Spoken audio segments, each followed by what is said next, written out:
Ever feel like you're drowning in information? Needing to get up to speed on something but wanting to make sure you really understand it? Well, you've come to the right place. This is the deep dive. We're all about cutting through the noise and giving you the insights that really matter. No fluff, just the good stuff. Exactly. Think of this as your shortcut to becoming an expert without having to read a whole library.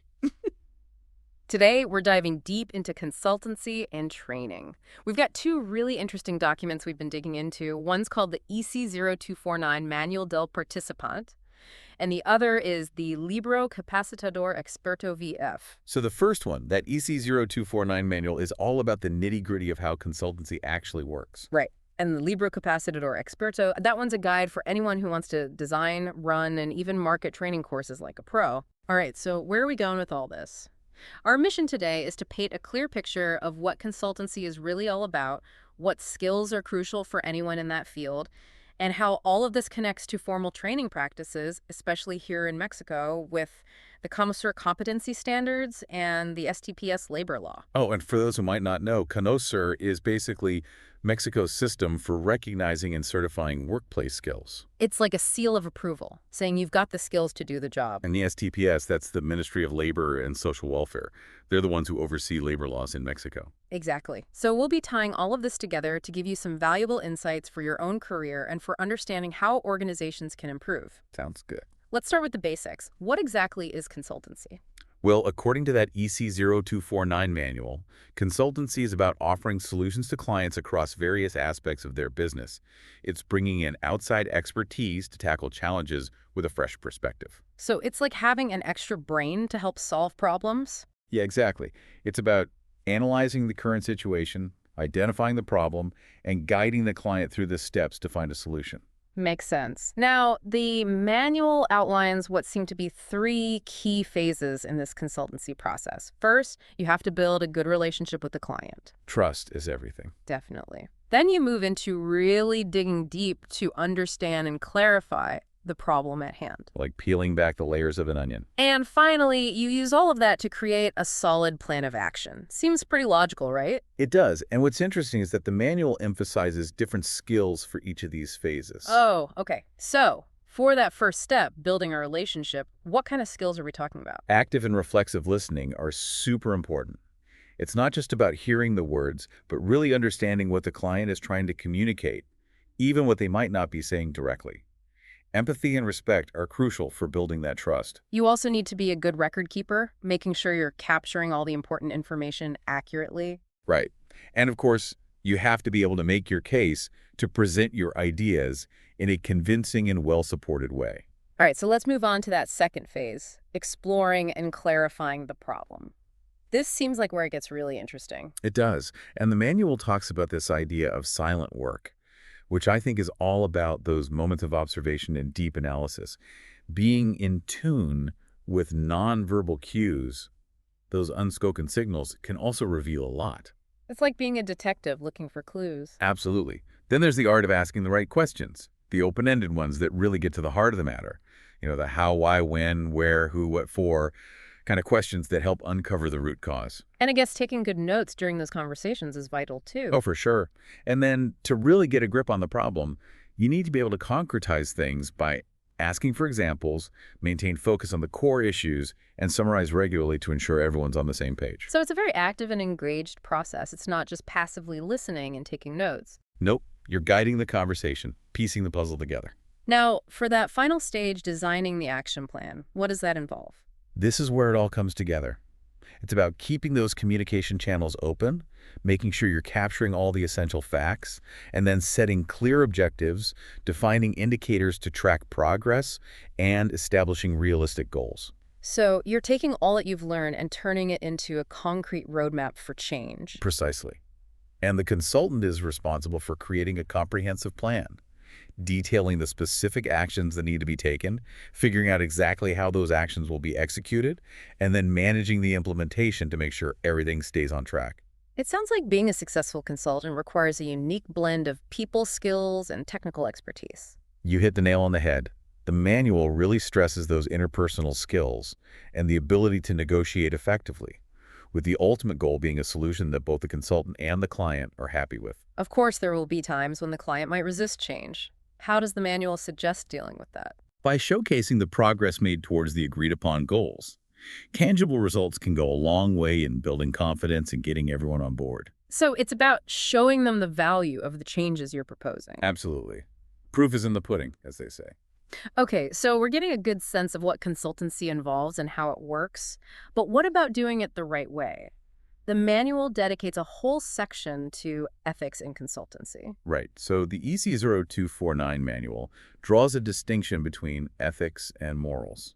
I can see how those could be confused. Yeah, they're definitely related. The way the manual explains it, ethics is about understanding human conduct, trying to rationally figure out the rules that guide how we behave. It's about applying those principles in a professional setting. Morals, on the other hand, are more about the everyday rules we live by shaping our judgments about what's right and wrong. So ethics is like the big picture framework, and morals are how we actually apply those principles in our day-to-day lives. That's a good way to put it. In the context of consultancy, ethical practice boils down to the values and principles that make your work stand out for the right reasons. It's about going beyond just following the rules and operating with a strong moral compass. So clients aren't just looking for results, they're looking for a consultant who does things the right way. Exactly. Trust and integrity are paramount in this field. The manual also touches on legal and professional responsibilities, as well as being transparent and upfront about costs and fees. All essential elements of building that trust with your client. Now, let's delve into a crucial part of the consultancy process, identifying the problem. How does a consultant usually approach this? Well, the EC0249 manual outlines a very systematic methodology, starting by distinguishing between well-structured and poorly structured problems. Okay, so what's the difference? A well-structured problem has clear boundaries, you know what you're aiming for, and the factors involved are fairly easy to identify. So finding a solution is more straightforward. Like a math problem, maybe? Yeah, kind of. But then you have poorly structured problems, which are much more complex. Even figuring out what the problem really is can be a challenge. You might be missing information, or the data you have might not be reliable, and there's no clear-cut path to a solution. That sounds way more challenging. It is, and often the consultant's first task is to help the client articulate the problem clearly.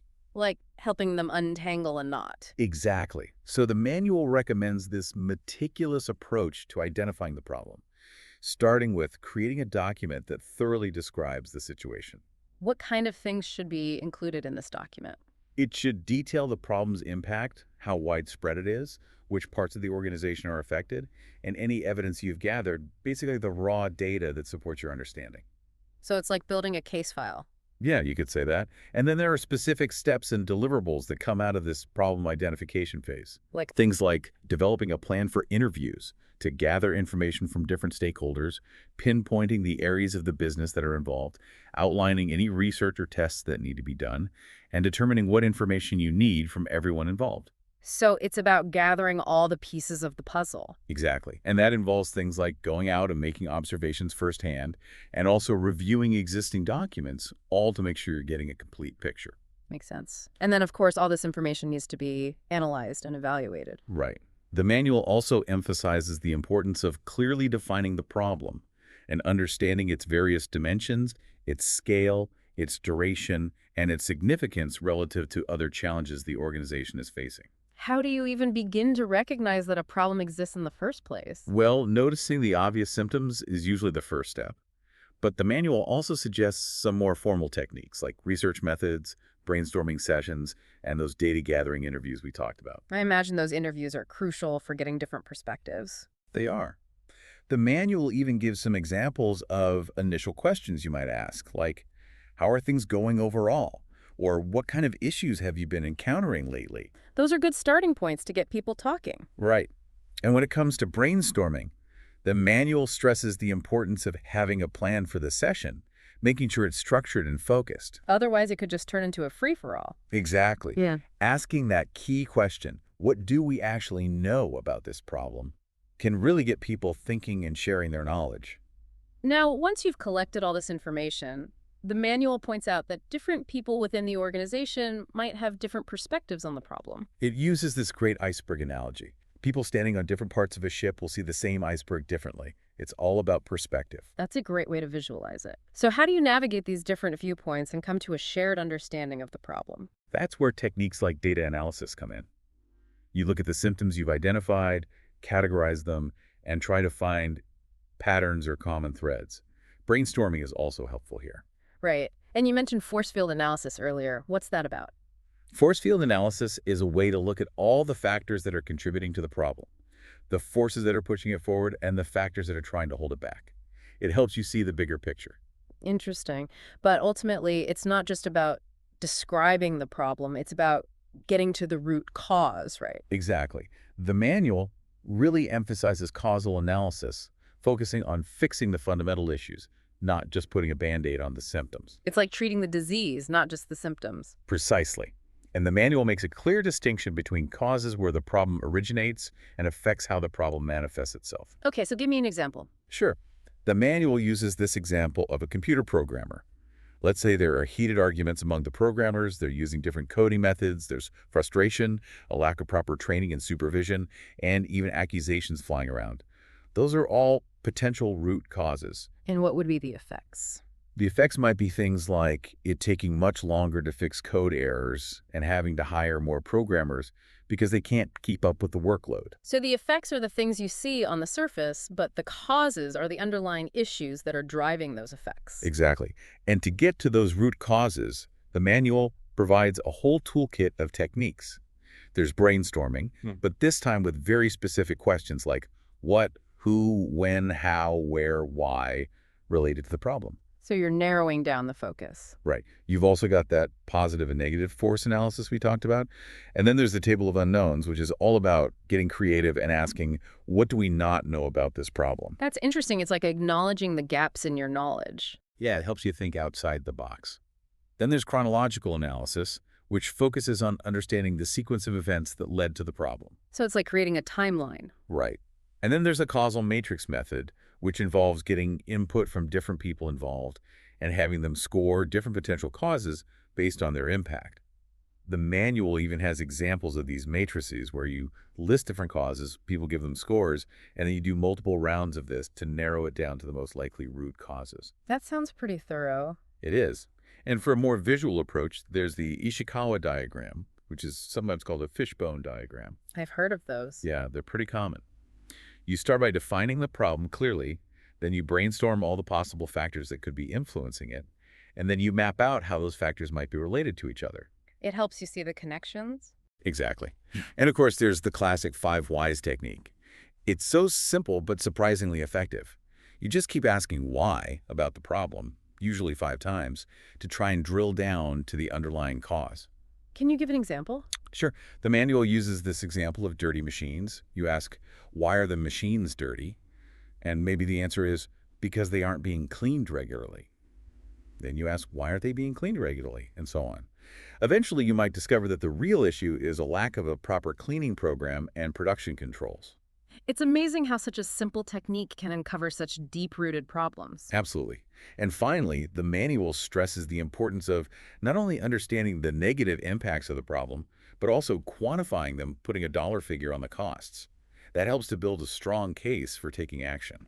Makes sense. So once you've done the hard work of identifying the problem, what's next? According to the EC0249 manual, the next step is to come up with solutions and develop a proposal to present to the client. So you're moving from analysis to action. Exactly. The objective is to generate a range of potential solutions, evaluate each one systematically, and then select the ones that seem most promising. How do you go about evaluating the different solutions? The manual introduces this tool called the parametric matrix. Okay, what's that? It's a way to evaluate solutions based on 4 key criteria: impact, cost, time, and resource availability. Those seem like pretty important considerations. They are. And each criterion is given a different weight in the matrix. High impact is considered the most important, so it gets a weight of 0.40. Low cost and short implementation time are both given a weight of 0.25, and the availability of resources gets a weight of 0.10. So you're basically saying that having a big impact is the most important thing, but you also need to consider the cost, how long it will take, and whether you actually have the resources to implement the solution. Exactly. You want solutions that are going to move the needle without being too expensive, taking forever to implement, or requiring resources you don't have. Makes sense. So how do you actually use this matrix? Well, you use a rating scale, usually from 1 to 10, to score each potential solution against each of the 4 criteria. Then you multiply each rating by the corresponding weight to get a weighted score. You add up the weighted scores for each solution, and the solutions with the highest total scores are the ones you prioritize. The manual even provides an example matrix with 10 different solutions and their scores. That seems like a really helpful tool for making decisions about which solutions to pursue. It is. And once you've selected the best solutions, the manual stresses the importance of analyzing the positive impacts you expect them to have. Then, these chosen solutions are integrated into a clear action plan and a balanced scorecard to track progress. The manual gives an example of how to improve deliveries in a warehouse using this approach. So it's about translating those solutions into concrete actions. Right. And the manual is very clear that you need a detailed execution method for the action plan. You need to consider resources, timelines, special conditions, everything. So it's not just a vague plan, it's a very specific roadmap. Exactly. And the next crucial step is presenting your proposal to the client. The goal, of course, is to get their buy-in and acceptance. But the manual warns against overwhelming them with too much technical detail. You need to be able to clearly explain and justify your chosen solutions. So it's about being persuasive, but also being concise and clear. Right. And ethical considerations are super important here too. The manual specifically mentions the consultant's obligation to be upfront about any potential risks involved, any conditions the client needs to meet for the solution to be successful, any tasks that might not be achievable, and any potential issues that could arise down the line. So it's about being honest and transparent. Absolutely. And finally, the manual outlines what should be included in a well-structured proposal. It should start with a clear and concise description of the problem, then go into detail about the proposed solution, including how it will be implemented, what results are expected at each stage, how progress will be measured, and what control mechanisms will be put in place. You also need to state what resources are required from both the consultant and the client. And of course, you need a detailed work plan with timelines, costs, and anticipated benefits. So it's a very comprehensive document. It is. It needs to be thorough, but also easy to understand. Okay, so that's the EC0249 manual. Now, let's shift gears and explore how this connects with professional training and those Mexican competency standards we talked about earlier, CONOCER. The Libro Capacitador Experto is where we'll find that expert perspective, right? Exactly. This book dives into the world of professional training, starting with a bit of history about how training has evolved in Mexico. It highlights the move towards more formal and officially recognized systems, mentioning the constitutional reform of 1978 that made it mandatory for employers to provide training, and the more recent emergence of CONOCER and ICE Mexico. So there's a legal framework surrounding all of this. Absolutely. The book then dives into the specific laws, highlighting Article 123 of the Constitution and key articles in the federal labor law like 153I, 153C, and 153B. It also emphasizes the role of the STPS, that's the Ministry of Labor and Social Welfare, as well as mixed training committees within companies and external training agents, or ACEs. It even mentions the DC-3 form and the CERCES system for reporting training activities. So there's a lot of bureaucracy involved. There is. But there's also this important point that the book makes. Just because you know how to do something doesn't mean you know how to teach it. Being a good trainer requires its own set of skills and expertise. That's a good point. I've definitely experienced that firsthand. Yeah, me too. The book then goes on to clarify the differences between formal, non-formal, and informal education in the context of training. And it highlights a clear preference for training that's officially validated. Why is that? Well, it cites data from INEGE Mexico's statistics agency that shows while a significant percentage of training companies don't offer formal programs, most people actually prefer formal training that comes with official recognition. So it's about credibility and value. Exactly. Formal training has greater perceived value, people trust the quality more, and it makes individuals more employable. For companies, offering formal training means they can tap into a wider pool of skilled workers, boost their credibility, and improve their ability to retain talent. Makes sense. It's a win-win situation. Exactly. Now, the Libro Capacitador Experto also introduces this systematic approach to training, looking at it from the perspective of whole organizations, specific job roles, and individual employees. So it's about taking a holistic view. Right. And it emphasizes making sure that training efforts are aligned with the organization's overall goals and continuously evaluating how effective the training is. It even mentions Boydell's categories of training needs: manifest, covert, immediate, and long-term, which demonstrates a really thoughtful approach to figuring out what training should address. So it's not just about randomly throwing training at people, it's about being strategic and intentional. Absolutely. And that leads us to the role of CONOCER. The book explains that CONOCER, the National Council for Standardization and Certification of Labor Competencies, is responsible for promoting, managing, and developing the national competency system. You mentioned that earlier, but remind me, what exactly does that system do? It's all about recognizing and certifying people's skills and knowledge in different work areas. So it's like a national quality standard for skills. Exactly. And the key components of this system are the Competency Standards, or ECs, the National Registry of these standards, and the National Registry of Certified Individuals. Those ECs, the competency standards, they sound like a big deal. They are. Each EC outlines the specific skills and knowledge someone needs to have to be considered competent in a particular area. It's like a detailed blueprint for expertise. Interesting. The book also uses a case study to illustrate how all of this works in practice. Right. It's about a company called Seguridad Total SA de CV. It walks us through the whole consultancy and training process involving ISA Mexico, which is like a training and certification body, and a consultant named Christian. It shows us how they diagnose the company's training needs, analyze those needs, design a training plan, present it to the client, implement and deliver the training, evaluate it, and close the project. Sounds like a pretty comprehensive case study. It is. And it even lists the specific competency standards that were used, like EC0249 for general consultancy, EC0301 for designing training courses, EC217.01 for delivering training, and EC0581 for setting up those mixed training committees. So it really brings the theory to life. Absolutely. And then the book goes into detail about what makes for effective course design based on those competency standards, especially EC0301. What are some of the key points there? Well, it starts with a thorough diagnosis of training needs the DNC, where you analyze the context and figure out what specific competencies are needed. So it's like the problem identification phase we talked about earlier. Exactly. Then you need to define clear learning objectives for the course, both the overall goal and the specific things participants should be able to do by the end. It's all about being clear about what you're trying to achieve. Right.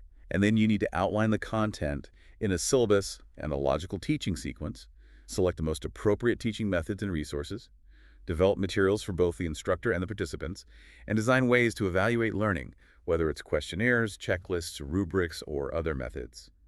And of course, you need a solid evaluation plan, a detailed schedule, and a good grasp of all the logistics involved. It sounds like a lot of work goes into designing a good training course. It does. But when it's done well, it's so rewarding. Now, the book then zooms in on how to design learning objectives, using the Seguridad Total SA example again. This time it focuses on the EC0784 standard for telephone customer service for their commercial team. So it's getting really specific. It is. It breaks down how to analyze the overall learning objective by thinking about who the learners are, what they should be able to do, when they should be able to do it, and how they will do it. Then it goes into creating specific objectives that fall into three main categories: cognitive, psychomotor, and affective. Remind me what those are again? Cognitive objectives are about what learners will know the information and concepts they'll understand. Psychomotor objectives are about what they'll be able to do physically or practically, the skills they'll develop. And affective objectives are about how they'll feel or the attitudes they'll adopt. So it's about addressing the head, the hands, and the heart. That's a great way to put it. And the book even references Bloom's taxonomy, which is a framework for categorizing different levels of thinking and learning to make sure the objectives are well-rounded. That's interesting. So it's not just about learning facts, it's about developing higher-level thinking skill. Exactly. And then the book introduces this document called the Carta Descriptiva, or instructional chart, as a key part of designing courses that meet those CONOCER standards, especially EC0301.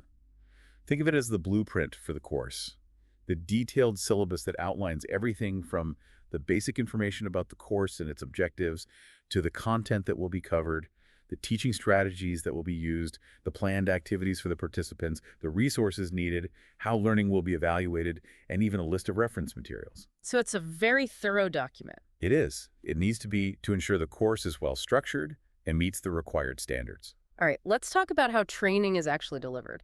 The book delves into andragogy, which is all about how adults learn and how these principles apply to competency-based training. Right.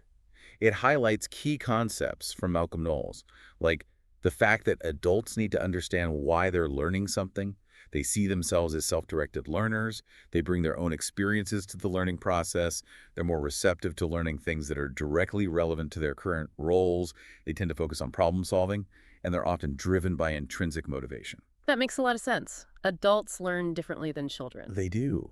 The book also explains how these principles were applied in the Seguridad total essay case and touches on Jack Meziro's theory of transformative learning, which is about how adults can fundamentally change their perspectives through learning. So it's not just about acquiring new skills, it's about potentially changing the way you see the world. Exactly.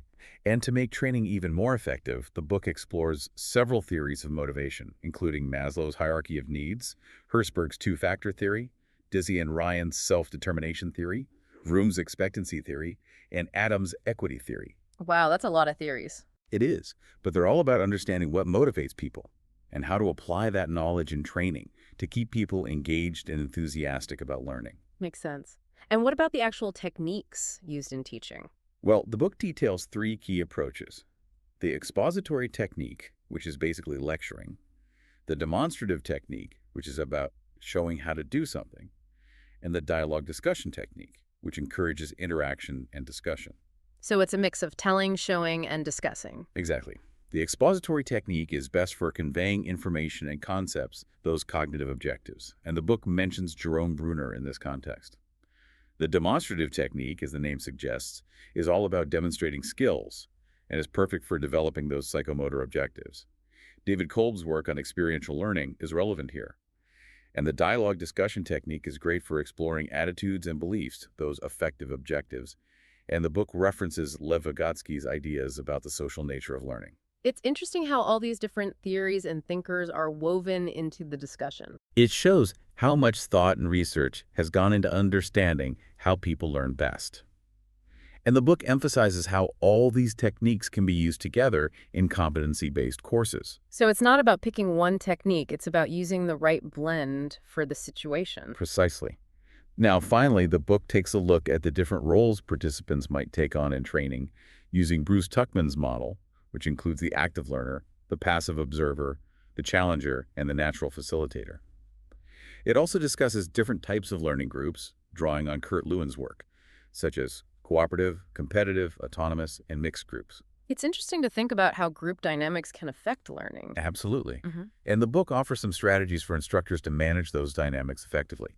It also outlines the various evaluation methods used in competency-based training, like questionnaires, observation checklists, reaction evaluations, and different types of assessments, diagnostic, formative, and summative, all aligned with EC0301. And of course, it wraps up by reminding us of the importance of adhering to the training regulations set by the STPS. It's fascinating how interconnected consultancy and professional training are, especially within this framework of CONOCER and the STPS regulations here in Mexico. And the profile of an expert trainer that the book outlines really brings everything full circle. Oh, yeah. It talks about the knowledge, skills, and attitudes needed across all stages of the training process, from needs assessment to design, delivery, and evaluation. And it even recommends specific CONOCER certifications for aspiring trainers. Those certifications really demonstrate that you've got the skills and knowledge to be a top-notch trainer. Okay, so let's wrap things up. We've explored the ins and outs of the consultancy process, how it's structured, the essential skills, the ethical considerations, and how to develop and present solutions. Then we connected this to the world of formal training, focusing on the Mexican context with CONOCER and the STPS, and how to design, deliver, and evaluate effective training programs. A lot to digest, right? It is, but I think it's clear that understanding these processes and standards can be incredibly valuable for anyone who wants to excel professionally and help organizations become more effective. Absolutely. Now, here's a question for you to ponder. How could a deeper understanding of consultancy and training empower you to not only solve problems in your own work, but also to foster learning and development in the people around you? Think about which aspect of the consultancy or training process resonated most with you and why. I'd encourage everyone listening to delve deeper into those CONOCER standards, the STPS regulations, or any of the consultancy methods we discussed that spark your interest. There are tons of resources out there. You could even consider formal training in these areas to really enhance your skills. Ultimately, having a solid foundation of knowledge and understanding is what drives positive change, both for individuals and for organizations. Thanks for joining us for the deep dive today. See you next time.